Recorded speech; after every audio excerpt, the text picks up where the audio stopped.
Creepers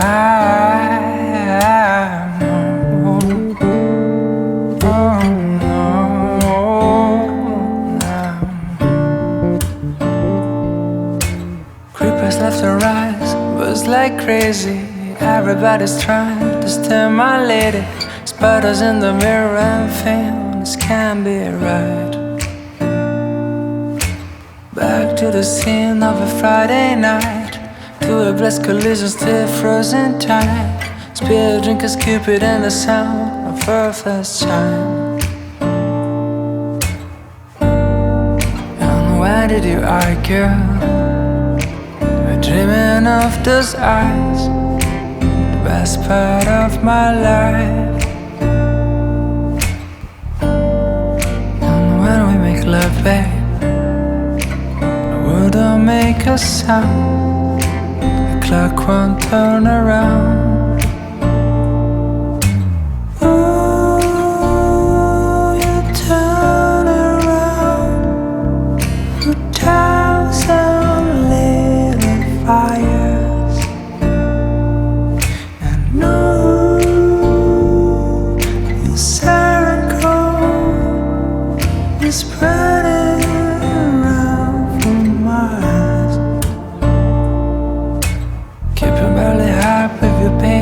Slowing things down when I wanted to race. Catching up again when you try to chase. Feels like we're playing space. You always find a way to make up, right? Even when we're such a fly. Even when tensions run high. You gotta soften up your sleeves. Hello friends, welcome back to my channel. Welcome to the start of another reading vlog. Today's Friday, so I thought I would do maybe like a weekend reading vlog and see if I can get this filmed, edited, uploaded for Monday so I can get back on my reading vlog schedule because it's really bothering me that I haven't had a reading vlog schedule. Honestly, you know, life is what it is, but I've definitely slacked off on posting videos mostly. I'm not gonna go... I told myself, y'all, I wasn't going to go into, like, why I'm not... Life is a lot right now, and it's fine, but videos, unfortunately, are not as high up on the priorities as I would like them to be. However, I would like to film a reading vlog, so I thought I would start today. My last reading vlog, I was talking about how I definitely was struggling with a reading slump. I feel like I've talked about that quite a lot. So, what I wanted to do after I filmed that reading vlog was like jump right into another reading vlog, and then life just got busy and I didn't have the time, or didn't take the time to film a clip, so here I am. So I am I'm on the third book of a romance trilogy by Pam Godwin that is all about a love triangle. That's correct. I definitely feel like love triangles have fallen out of fashion, probably because because of all of the YA books that traumatize so many readers with the love triangles and all that good stuff. But to be completely honest, I adore love triangles. I know. I just do. I love the angst. I love the angst of a love triangle. Like, honestly, it's one of my favorite things. I feel like it's pretty difficult to find a really good one. So I've actually had my eye on this Pam Godwin series for quite a long time because I knew it was a love triangle and I just wanted to see what she was going to do with that because I'm a huge fan of Pam Godwin. I think she's an incredible writer. She handles some very difficult subjects with a lot of sensitivity and depth. And I really think that her writing, for me, is just compulsively readable. I think she does an excellent job of ratcheting up the tension in her stories that makes them unputdownable for me. So I thought, you know, that's a great idea for somebody who's been struggling to pay attention in audiobooks, so I picked these up. The first one is called One is a Promise. So this is a series of 3 books, and I've already read the first 2, so I'm going to wrap those up and tell you my thoughts on those. But you absolutely have to read these in order, and you also will be left with a cliffhanger at the end of book 1 and book 2. So I'm on book 3 right now. Book 1 is One is a Promise. Book 2 is Two is a Lie. and book 3 is 3 is a War. So these are all about our heroine, who is a dancer. She's a very successful dancer. She teaches dance classes, and she has this sort of a chance meeting with this man on a motorcycle who is her first love. She falls deeply, passionately in love with him. They have this extremely passionate relationship, and that is very much physically driven. Like, their steam in this book, there's a lot of steam in this book, especially book 2. Book 2, I'll get to that in a minute. But very steamy, very romantic, very interesting setup. So when the book opens, however, we don't see that relationship because it's suggested that the hero is just gone. Come to find out later on in the book, you are led to believe that he has died. But because I know this is a love triangle romance, I'm like, he's not dead, he's gonna come back, right? So I don't feel like that's a spoiler. I'm sorry if you do. But, so, in the beginning, the heroine is just trying to date again. She's trying to get back out there. It's been like 3 or 4 years, I think, since her fiancé, her true love, the love of her life, has died, and so she's finally getting back in the dating pool, when on her first date, all of a sudden she's interrupted by this extremely handsome, powerful, dominant alpha man, who basically interrupts her date and says, hey, I need you right now to come and work for me at my club as a dancer. And she's like, first of all, I'm not a stripper. Second of all, how dare you, you know? Like, she's definitely got a little bit of a backbone. She's not my favorite heroine that Pam Godwin has ever made. I definitely feel like she doesn't necessarily have the strength that I love, and she also can be, at times, I mean, I feel like a love triangle is difficult to pull off without the heroine seeming to be manipulative, and I think that at times in this series she does seem to be like that. Anyway, she ends up agreeing to go and work for this man, and that is the other point of the love triangle. So there's the first man who she says was her true love, and then there's this new man who walks in who is extremely dominant and extremely alpha, and he's honestly a bit of a jerk, and you definitely don't like him, but that was something I really loved about the first book, is that you get to see his character growth and how he sort of goes from this stony alpha hole type of guy to completely melting and being soft for the heroine at the end of book 1. And at the end of book 1 is when the first hero comes into the picture. So it was like, the ending was like blowing my mind with all of the angst, and I was like, oh my gosh, I have to read the second book. So I immediately picked up the second book, and at first it was very gripping, very compelling, because the angst was so high, and both of these men are like getting so jealous, and like, honestly, it was just like a soap opera in book form, and I just completely was eating it up. Loved it, loved it, loved it. And then things went down the hill from there in the second book, where I do feel like the second book was largely filler. Nothing really happened in the second book until like the very end of it, which gives you a plot twist and a cliffhanger, so you have to read the third book like right away. The bulk of the second book is erotica. It's basically nothing but smut, and it's not necessarily the type of smut that smut seems derogatory. It's not necessarily the type of steam that I expect from Pam Godwin, because I feel like her steam is usually pretty kinky, pretty out there as far as things that you would, you know, things that seem maybe a little bit taboo. I really like how she handles her sex scene and how it really builds on these characters so you know more about them, and it reveals things in the relationship and things like that. I feel like her sex scenes do a ton of work in that way, and I love that.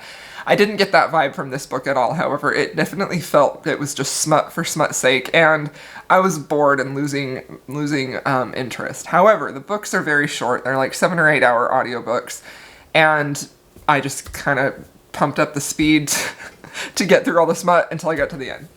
So the first book I gave 4 stars because it was very, very good. The second book I gave 3 stars because it was a little disappointing, but it wasn't terrible. So now I'm on the 4th book, and I am dying to see how this ends up, who she ends up with, and all that. But I do want to say that I am 100% happy with audiobooks again, at least these ones. I feel like the slump has been pushed back, and I am definitely vibing with all the books that I'm reading. So, very excited about that. I'm also currently reading Eloisa James's new historical romance. It comes out at the end of March. I have an ARC for that. I have a physical copy of the ARC. but I don't have it right here with me, so I'll show you that in the next clip. Anyway, that's a reading update for you. I will keep you updated, and we'll see how many books, not necessarily how many books, we'll see what I can get read this weekend, and hopefully I'll have some good things to share with you. So thanks so much for watching again. I'll check in with y'all in a bit.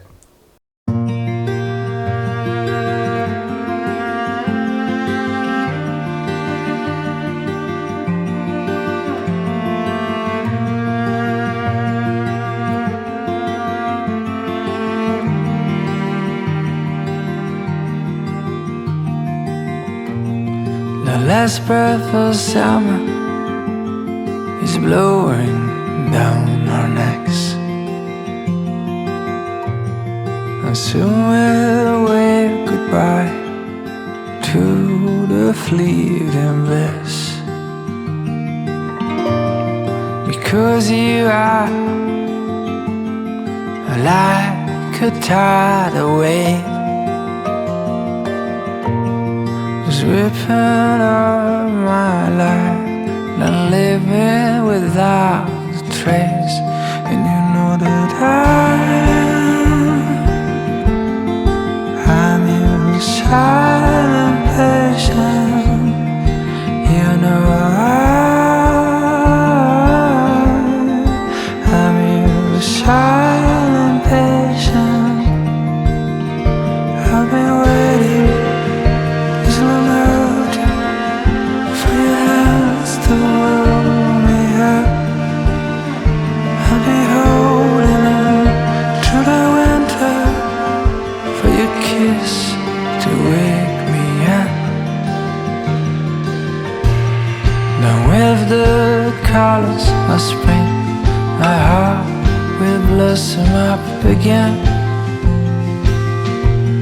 The speed in her heart, and with your smile it will erupt. And I collect all I can, set aside all the supplies. Hello, my friends. I'm back at my kitchen counter with the orange kitchen lights. I'm sorry.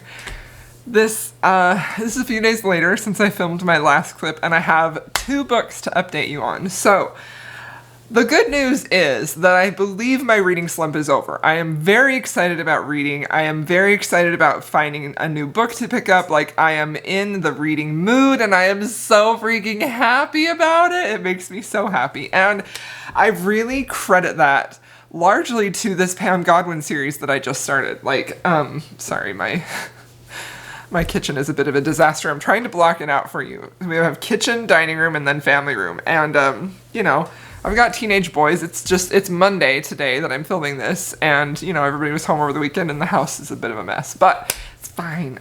So, I finished the last Pam Godwin book, and I ended up giving this 3 stars on Goodreads, which maybe you're wondering, why are you crediting this series to getting you out of a reading slump? And let me tell you why.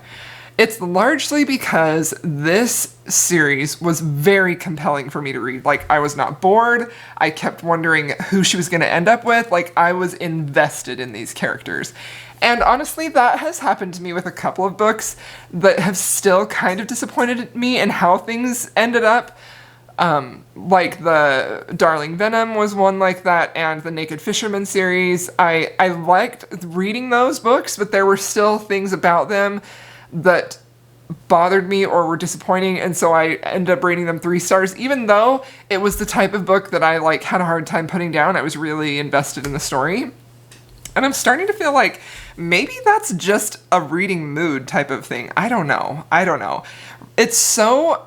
I've been thinking so much lately about rating books and reviewing books, and how very much of that is so obviously subjective, but also so dependent on that reader's mood, mindset, and personal experience that, like, I have always had a great appreciation for authors, but, like, I feel like the more that I reflect about this, the more that I'm like, it's such a brave thing to put your book out there and know that absolutely there's going to be people that don't like this, you know? Because, like, I get offended when people don't like my favorite book. Can you imagine how that author would feel? I mean, I'm working on it. I'm working on not getting offended when y'all don't like, what's a favorite book of mine that a lot of people don't like? The Rakess. A lot of people don't like The Rakess by Scarlett Peckham, and I love it. Anyway, let's talk about the Pam Godwin series. So, book 3 was interesting. It was very, very interesting. Now, having read Sea of Ruin, I did go into this series knowing it was a love triangle with a certain set of expectations that I thought might possibly be met. Even though both of the heroes said several times, look, we're not going to be in a throuple type of relationship. We're not going to be polyamorous. You have to choose one of us, you know? But there was still this part of my mind that was thinking, I just would not be surprised if Pam went that way. She didn't. However, there was an intimate scene involving all parties, and that was the moment where I was really like, okay, what's going to happen now, you know? But ultimately, she did have to make a choice, and I did not love how that choice was made, honestly. I did love who she ended up with. Who she ended up with is who I wanted her to end up with. But I didn't love the process of getting there, you know? And I think in book 3, we definitely start to, actually probably midway through book 2, we start to get into dark romance territory, where there are definitely some questionable consent things happening. There is a background plot that has darker elements in there. I'm cooking a gluten-free pizza for lunch, and I'm very excited about it. And now my oven is finally hot enough to cook it. But I'll show you the gluten-free pizza. Do you want to see it? It's probably the only one you can buy frozen. It's gluten-free and dairy-free, and I actually really love it. It doesn't have, like, the doughy yeast crust, unfortunately, but it still, like, tastes like pizza, and I really like that. Okay, anyway.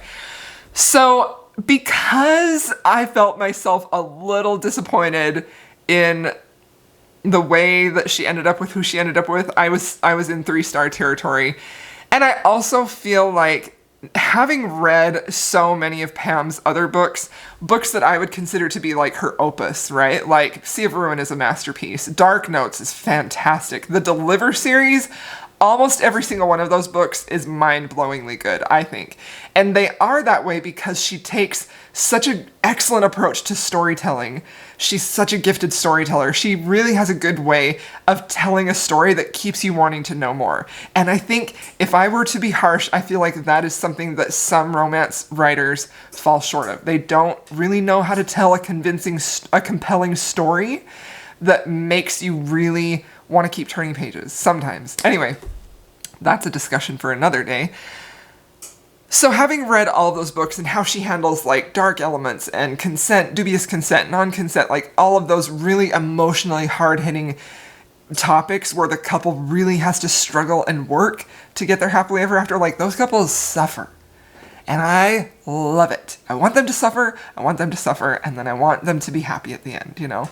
So when I compare this trilogy to her other books, it doesn't hold up as well. This is definitely, this series is my least favorite books by her that I've read. I still enjoyed it. They were 3. The first one was a 4-star. The second and third were 3 stars.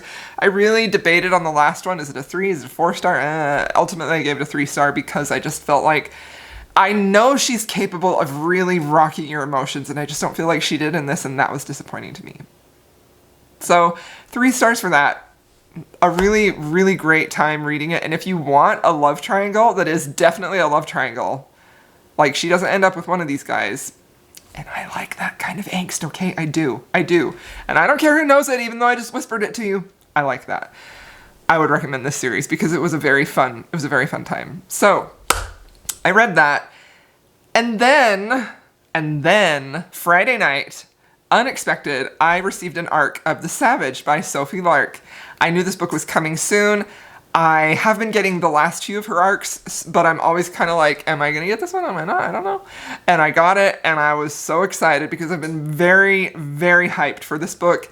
I think something that I personally love about Sophie's books is how surprising they are, especially her most recent books, starting with the Kingmaker series.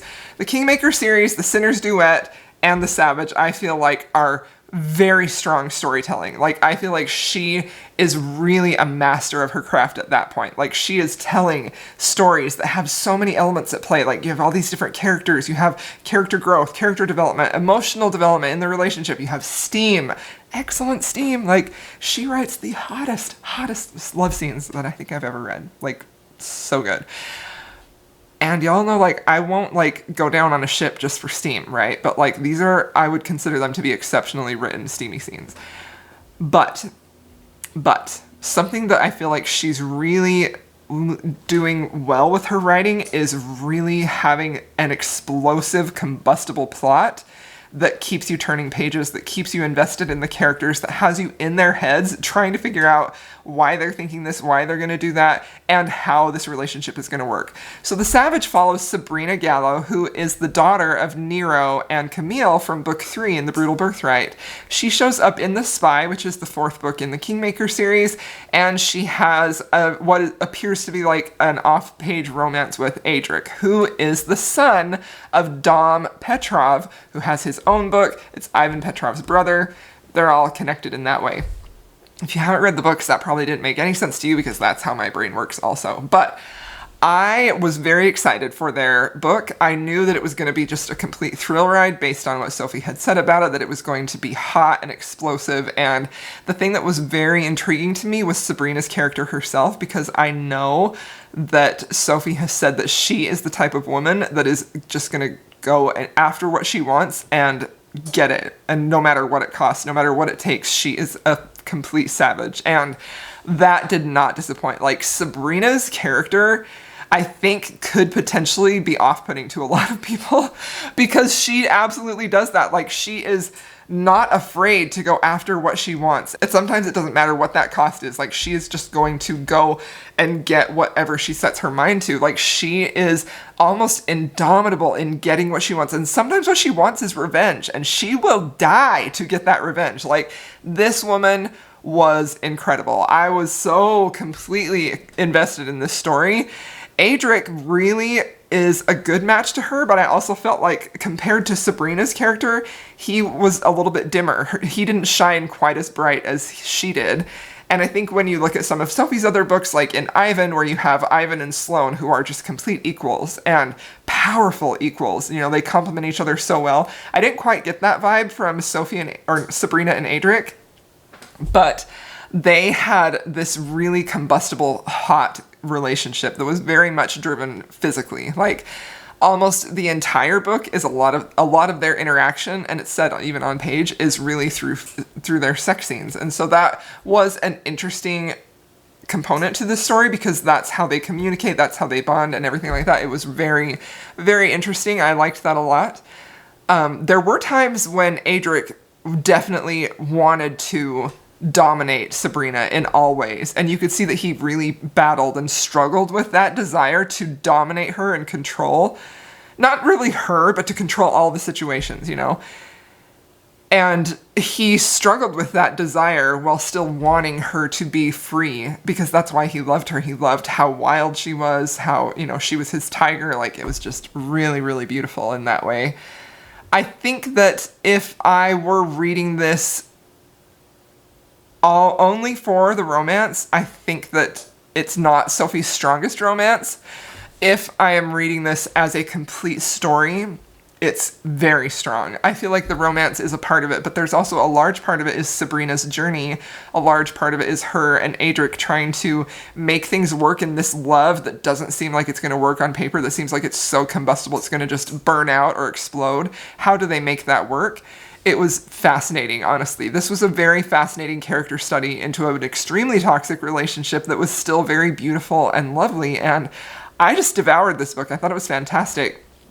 We also get to see a bunch of side characters. Adric is sort of starting his own, I don't know if you would call it mafia, like his own basically gang in Russia, and he gets Sabrina to come there, that she will be his partner as part of the wolf pack, his partner specifically.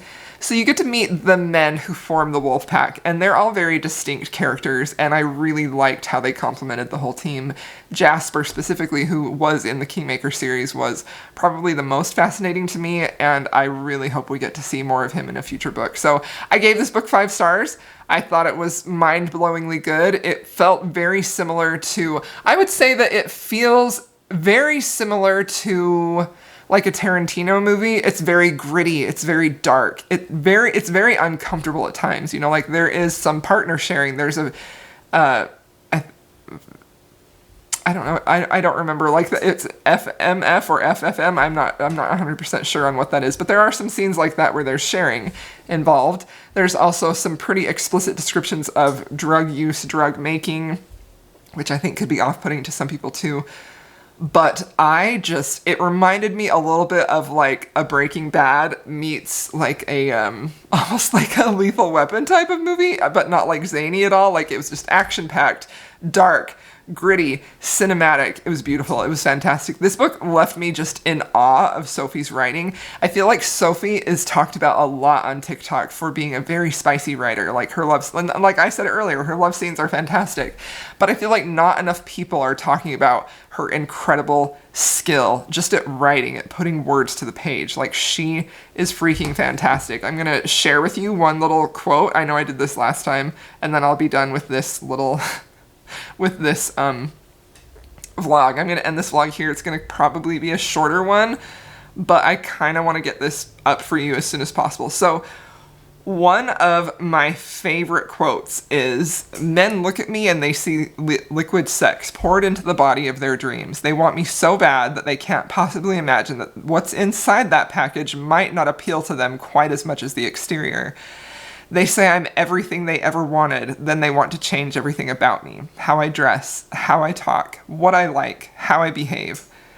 And that's before the jealousy kicks in. The more they want you, the less they can stand for anyone else to look at you." And I just feel like this whole book was just full of moments like that that are very like thought-provoking, introspective, that really show a different side to characters in romance novels than I feel like we're used to seeing. It was just fantastic. I think Sophie is such a talent. I'm going to read every single thing that she writes, and it's going to take a lot for me to probably rate anything lower than 5 stars, because I'm just in awe of this woman's talent and her ability to tell such unique, surprising, spellbinding stories. I just loved it so much. So, all right. That's it for this vlog. I hope you enjoyed coming with me. I'm very, very excited that my reading slump is over, pushed at bay for now. And yeah, I hope you enjoyed this vlog. And just thanks so much for watching. And if you made it through this far and you'd like to leave me a comment, I'd love to hear that. If you just want to let me know you were here and leave an emoji, please feel free to leave me a wolf emoji. I know I asked for it a lot, but I love wolves and it's fitting for the wolf pack. And I'll see y'all in my next video.